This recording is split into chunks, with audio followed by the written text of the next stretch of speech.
गुरु प्यारी साध संगत जी, आपका ये भाई विनोद आज फिर से आप सबसे मुखातिब है और आज आपके समक्ष कबीर साहब जी द्वारा रचित ग्रंथ अनुराग सागर के अंश पेश करने जा रहा है और उम्मीद करता है कि मेरे सभी भाई बहन इन अनुराग सागर के वचनों को सुनेंगे और अपने जीवन में लाभ उठाएंगे। और आज कल से आगे कबीर साहब वचन। आपन नीच ऊंच मन होई, हम समसर दूसर न कोई। मैले बस्तर नहीं अनहाई, आँख कीच मुख लार बहाई। पासा जुआ चित मन माने, गुरु चरणन नहीं निस्दन जाने। कुबरा मूढ़ ताही का होई, लंबा होए पाँव तह सोई। कबीर साहब जी धर्मदास को फरमाते हैं कि हे धर्मदास, ऐसा व्यक्ति कभी तो अपने आप को नीच से नीच बना लेता है और कहता है कि मैं तो दासों का दास हूँ, और कभी अहंकार से इतना भर जाता है कि किसी को भी अपने आगे कुछ भी नहीं समझता। अहंकार में आकर यहाँ तक कह देता है कि मैं हर एक को मरवा दूंगा। तो हे धर्मदास, ऐसे व्यक्ति मैले कुचैले कपड़े पहनने के शौकीन होते हैं। वे नहाना भी नहीं पसंद करते। उनकी आंखों से हमेशा गंदगी बहती है, मुंह से लार टपकती है। इस गंदगी को दूर करने की उनमें कोई इच्छा नहीं होती। उनका स्वभाव ही ऐसा होता है। ऐसे व्यक्ति चौपड़ जुआ जैसे खेल खेलते हैं।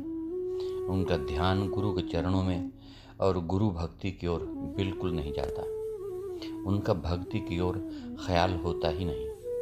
वे ताश के शौकीन होते हैं और अगर खेलते वक्त उनको कोई संदेशा आ जाए कि उनकी माँ बीमार है तो वे कहते हैं कि वैद्य को या डॉक्टर को बुला लो, मैं थोड़ी देर में आता हूँ, और फिर ताश खेलने लग जाते हैं। दोबारा संदेश आता है कि तुम्हारी माँ आखिरी सांसें ले रही हैं, तो कहते हैं कि तुम इलाज तो करवा रहे हो, मैं जाकर क्या करूँगा, मैं कोई हकीम थोड़े ही हूँ, ये बाजी लगा कर आऊँगा। और जब माँ की मौत का संदेशा आता है तो कहता है कि आप उसे नहला धुला कर कपड़े पहनाओ, मैं अभी आया। फिर संदेशा आता है कि तुम्हारी माँ की अर्थी निकलने वाली है, अब तो आ जाओ। कहता है कि माँ को शमशान में ले जाओ, मैं वहीं आता हूँ। शाम को सारे लोग घर आते हैं और इतने में वह भी पहुँच जाता है और कहता है कि बहुत बुरी बात हुई, मुझे तो फुर्सतें नहीं मिली। ऐसे व्यक्तियों को ताश और जुए से फुर्सत मिल नहीं सकती। पुलिस भी जुआ खेलने वालों को उल्टा करके मुंह काला करके पीटती है, फिर भी उनको शर्म नहीं आती। मौत के बाद नरकों में जाकर यमदूतों के जूते पड़ते हैं। किसी को भी इस बात का ज्ञान ही नहीं कि गुरु के चरणों में जाना है, गुरु की शरण में जाना है। गुरु से प्यार करना और उनकी बात को सुनना उन्हें अच्छा नहीं लगता। जैसे गधे को मिश्री कड़वी लगती है, उसी प्रकार ऐसे व्यक्तियों को संत महात्माओं की बातें अच्छी नहीं लगती। उनका मुंह और शरीर कुबड़ों की तरह दिखाई देता है, पैर लंबे होते हैं और मूर्खों जैसी बातें करते हैं। छंद। यह भांत लक्षण में कहा, तुम सुनो धर्म नागरा। अंडज खान न गोय राखूं, कहूँ भेद उजागरा। यह खान वर्णन कहूँ तो से, कछु नाई छुपाव हूँ। सो समझ बानी जीव थिर कहीं, धोख सगल मिटाव हूँ। सो हे धर्मदास, तुम मेरे बहुत ही प्यारे सेवक हो और परमात्मा के पुत्र हो।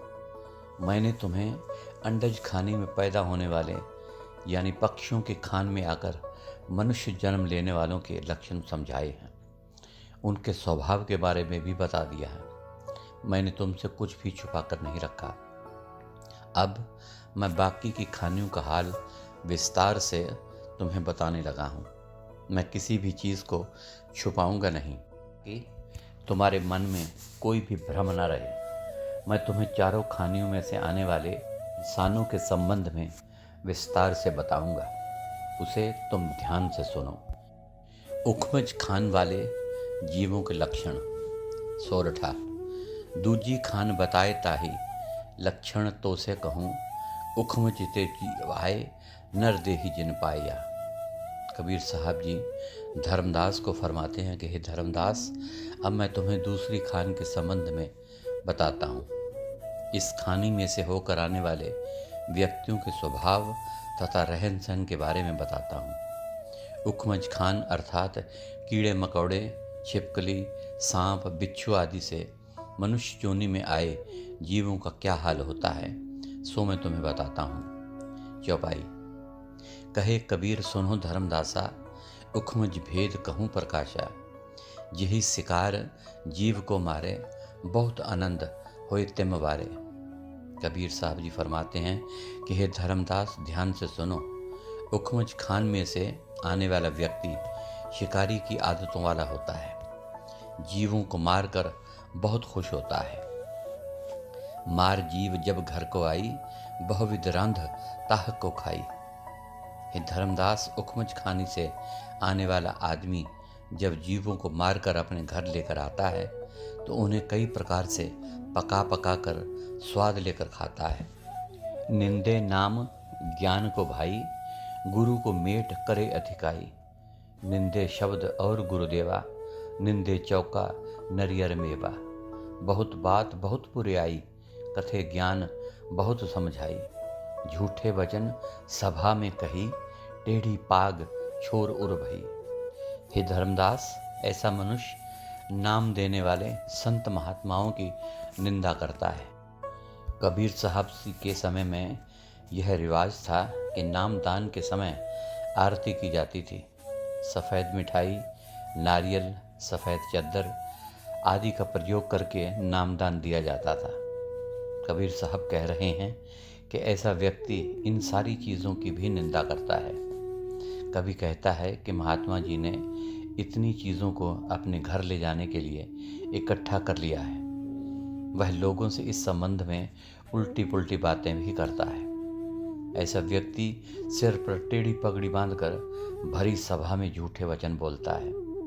उसकी एक पहचान यह भी होगी कि वह पगड़ी का एक छोर बाहर निकाल कर रखेगा। दया धर्म मन ही नहीं आवे, करह पुण्य तोहें हंसी लावे। भाल तिलक और चंदन करई, हाट बाजार चिकन पट भरई। अंतर पापी ऊपर दाया, सो जीव जम के हाथ बिकाया। लंबा दंत और बदन भयानक, पीरे नेत्र ऊंच अति पावन। सो हे धर्मदास, ऐसे व्यक्ति के मन में दया नहीं होगी। वह धर्म की कोई बात नहीं करेगा। जीव को मारकर कच्चा ही खा जाने को तैयार रहेगा। पुण्य करने वालों का मजाक उड़ाएगा। हे धर्मदास, ऐसे व्यक्ति स्वयं तो माला भी फेरेंगे, माथे पर तिलक भी लगाएंगे, लोगों में जाकर धर्म की बातें भी करेंगे, परंतु इन सब के पीछे उनका उद्देश्य पैसा लूटना भी होता है। अगर कोई व्यक्ति उनको धन नहीं देता तो वह उनके साथ लड़ने को तैयार रहते हैं। ऐसे व्यक्ति बाजारों में रेशमी कपड़े पहनकर दान मांगते फिरेंगे। उनके मन तो पापों से भरे होंगे, परंतु बाहर से बगुले भक्त की तरह बर्ताव करेंगे। बगुला जब पानी में खड़ा होता है तो देखने में बहुत भला लगता है, अच्छा लगता है। उसकी असलियत का पता तब लगता है जब वह थोड़ा सा सिर पानी से बाहर निकालने वाली मछली को अपनी चोंच में पकड़कर खा जाता है।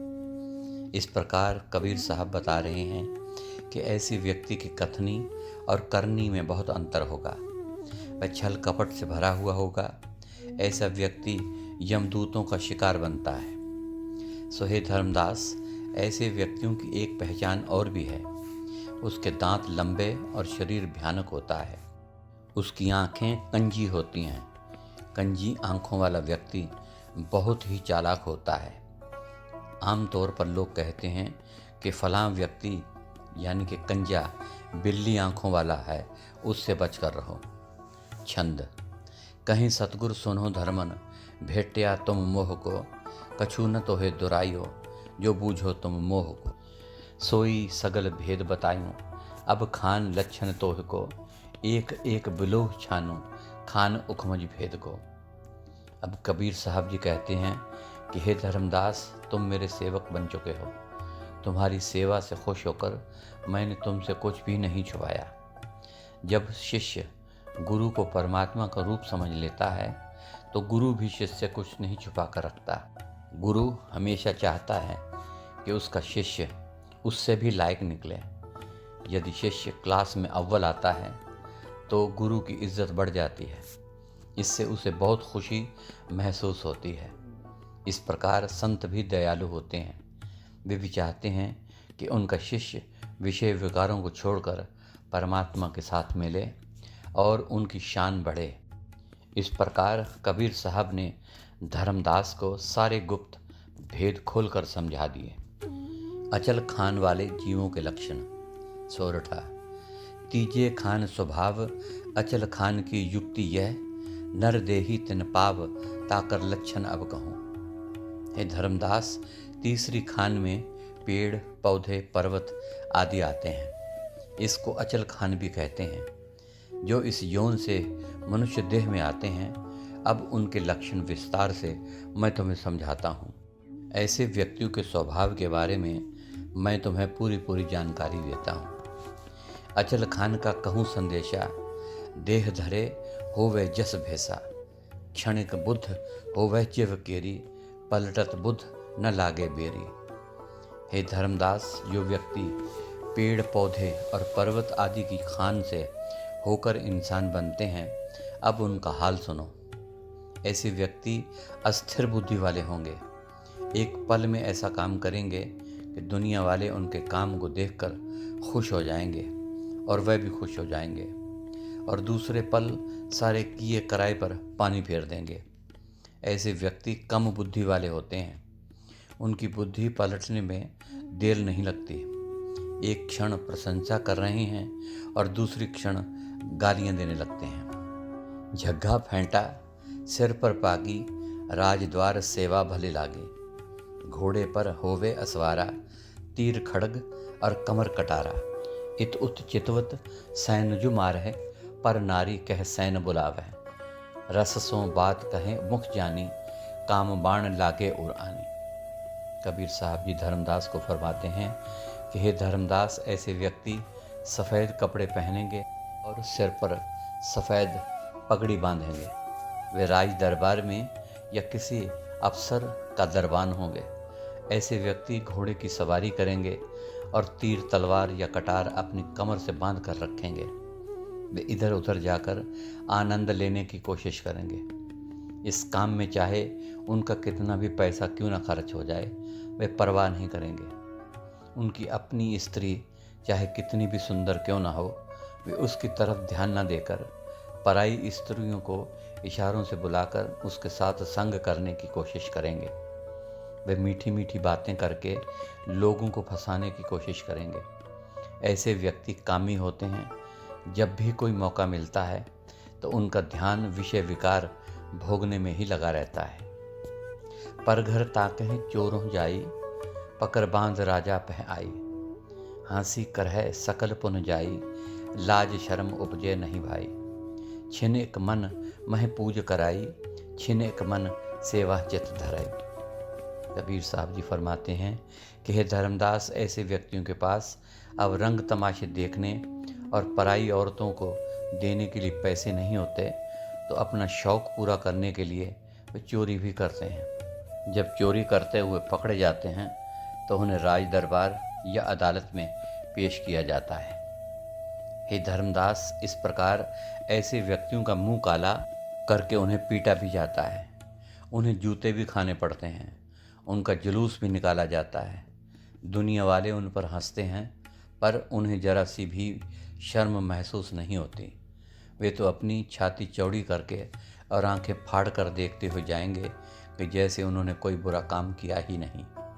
जब कभी भी ऐसे व्यक्तियों का मुंह काला करके गधे पर बिठाकर जुलूस निकाला जाता है तो वे बेशर्म बनकर गधे पर बैठे रहते हैं। हे धर्मदास, अचल खान से आए हुए मनुष्य किसी समय तो भक्तों के समान पूजा आदि करना शुरू कर देते हैं और लाभ न मिलने पर देवी देवताओं की मूर्तियों का निरादर करते हैं।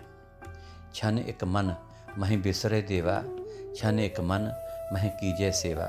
क्षण एक ज्ञानी पोथी वाचा, क्षण एक मन सबन घर बाचा। हे धर्मदास, ऐसे व्यक्ति किसी समय तो देवी देवताओं का ध्यान करके पूजा पाठ में लग जाते हैं और किसी समय सब कुछ भूलकर इनका खंडन करने लगते हैं। किसी समय वे ज्ञानी और पंडितों की तरह बर्ताव करेंगे और किसी समय इन सब बातों को त्याग देंगे। छिन एक मन मह सूरा होई, क्षण एक मन मह कार्य सोई। इन एक मन साहूकार करई, क्षण एक मन मह चोरी धरे। क्षण एक मन मह कीजे धर्मा, क्षण एक मन मह कीजे अकर्मा। हे धर्मदास, ऐसे व्यक्ति किसी समय शूरवीरों की तरह बातें करते हैं, अपनी लंबी लंबी चौड़ी चौड़ी कहानियाँ सुनाते हैं और समय आने पर कायर भी बन जाते हैं। लोगों को किसी राह पर डालकर स्वयं पीछे हट जाते हैं। कभी शाहूकारू जैसी बातें करते हैं और किसी समय घरों में जाकर चोरियां भी करते हैं। किसी समय धर्म और परोपकार की बातें करते हैं और जब परोपकार करने का समय आता है तो उस समय बुरा बर्ताव करते हैं। भोजन करत माथ खुजलाई, बाह जांग पुन मीचत जाई। भोजन करत सोई पुन जाई, जो जगाए तिन मारन लाई। आँखी लाल होए पुन जाकी, कह लग भेद कहूँ मैं ताकी। हे धर्मदास, ऐसे व्यक्ति एक हाथ से तो खाना खाते हैं और दूसरे हाथ से सिर या माथा खुजलाते हैं। भोजन के समय बाजू इधर उधर मारते हैं, कभी टांगें पसार लेते हैं, कभी इकट्ठी कर लेते हैं। भोजन के बाद वे खर्राटे मारकर सोए रहते हैं। ऐसे सोए हुए व्यक्ति को जब जगाया जाता है तो वे जगाने वाले को मारने को तैयार तक हो जाते हैं। जल्दी क्रोध में आ जाते हैं और उनकी आंखें हमेशा लाल रहती हैं। उनके बारे में मैं और क्या बताऊं। छंद। अचल खान भेद धर्मन, छिनक बुद्धि होए हो। क्षण माहे करके पेट डारे, कहूँ तुमसे सोए हो। मिले सतगुर सत्य जाके, खान बुद्धि सब मेटही। गुरु चरणन लीन अधीन होई, लोक हंसा बैठे। हे धर्मदास, अचल खान में से आने वाले की बुद्धि थोड़ी देर के लिए स्थिर रहती है। पल में किसी से बात शुरू करते हैं और अगले ही पल उस बात को समाप्त कर देते हैं। ये लक्षण मैंने आपको अच्छी तरह खोलकर बयान कर दिए हैं। मैं तुम्हें अचल खान में से आने वाले व्यक्तियों के स्वभाव के बारे में बताता हूँ। अगर ऐसा व्यक्ति इस चक्कर से निकलना चाहता है तो उसे चाहिए कि गुरु के पास जाकर नाम की प्राप्ति करे और अपने अंदर जाकर शब्द स्वरूपी गुरु से भेंट करे। जो आदमी अपने आप को गुरु के चरणों पर न्यौछावर कर देता है, अपनी बुद्धि छोड़कर गुरु की बुद्धि पर चलता है, वह उस पवित्र स्त्री के समान है जो अपने माता पिता, सखी सहेलियों और रिश्तेदारों को छोड़कर पति के रंग में रंग जाती है। उसका पति भी उससे बहुत खुश होता है। सो हे धर्मदास, गुरु की आज्ञा में रहने वाला सेवक चाहे अचल खान से आया हो, सतगुरु से नाम लेकर नाम की कमाई करके सतगुरु के चरणों में रहकर अनामी देश जहाँ हंस रहते हैं पहुँच जाएगा। गुरु का मनुष्य जीवन में कितना महत्व है उसे हम इस कथा के द्वारा समझ सकते हैं। एक बार दुर्वासा ऋषि अपने 10,000 शिष्यों के साथ आए हुए थे। जब भगवान कृष्ण को इस बात का पता चला तो वे उनके दर्शन करने के लिए गए। श्री कृष्ण ने ऋषि को प्रणाम किया और उन्हें अपने घर आने की विनती की। उन्होंने कहा कि मेरे साथ 10,000 शिष्य हैं, क्या तुम इतने लोगों को ठहरने और भोजन का प्रबंध कर सकोगे? तो कृष्ण ने कहा कि आपकी कृपा से प्रबंध हो जाएगा। दुर्वासा ऋषि कृष्ण के साथ जाने के लिए तैयार हो गए। श्री कृष्ण ने 10,000 व्यक्तियों के लिए भोजन तैयार करवाया। जब भोजन पर दृष्टि डलवाने के लिए कृष्ण महाराज गए तो दुर्वासा ऋषि ने कहा कि हे कृष्ण, यह भोजन हमारे खाने के योग्य नहीं है, इसे नदी में फेंकवा दो। श्री कृष्ण भगवान ने बिना किसी सवाल के गुरु की आज्ञा का पालन करते हुए सारा भोजन नदी में फेंकवा दिया। फिर से 10,000 व्यक्तियों के लिए भोजन तैयार करवाया गया और सबको भोजन करवाया गया। भोजन खाकर दुर्वासा ऋषि बहुत प्रसन्न हुए। श्री कृष्ण भगवान ने विनती की कि हे गुरुदेव, हमारे महल में चलकर आराम करें।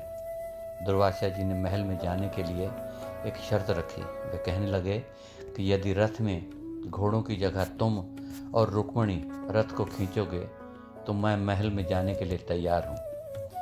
श्री कृष्ण भगवान रुक्मिणी के पास गए। उनके पूछने पर रुक्मिणी ने जवाब दिया कि हे स्वामी, मुझे तो आपको खुश करना है। अपने पति को राजी करने के लिए मैं कुछ भी करूँगी। जैसा आप कहेंगे मैं वैसा ही करूँगी। रुक्मिणी और कृष्ण रथ के आगे जुट गए। रथ में दुर्वासा जी और 8-10 अन्य शिष्य भी बैठे हुए थे। जब उनको रथ नहीं खींचा तो दुर्वासा जी ने उन दोनों पर कोड़े बरसाए। उनकी पीठ से लहू निकलने लगा। मंजिल मकसूद पर पहुंचकर दुर्वासा जी ने कृष्ण भगवान जी को गले लगा लिया। दुर्वासा जी ने कहा कि तुमने जो गुरु शिष्य की मिसाल कायम की है, इसे इतिहास याद रखेगा। मैं तुम्हें आशीर्वाद देता हूँ कि तुम तरलोकी के मालिक बन जाओ। इस प्रकार श्री कृष्ण ने भी गुरु की शरण ली, उसे खुश किया। बिना गुरु की शरण में गए कोई बात बन ही नहीं सकती। गुरु प्यारी साध संगत जी, आज के लिए इतना ही। कल फिर अनुराग सागर के आगे के अंश आपके समक्ष रखूँगा। तब तक के लिए इस नाचीज़ को इजाज़त दीजिए।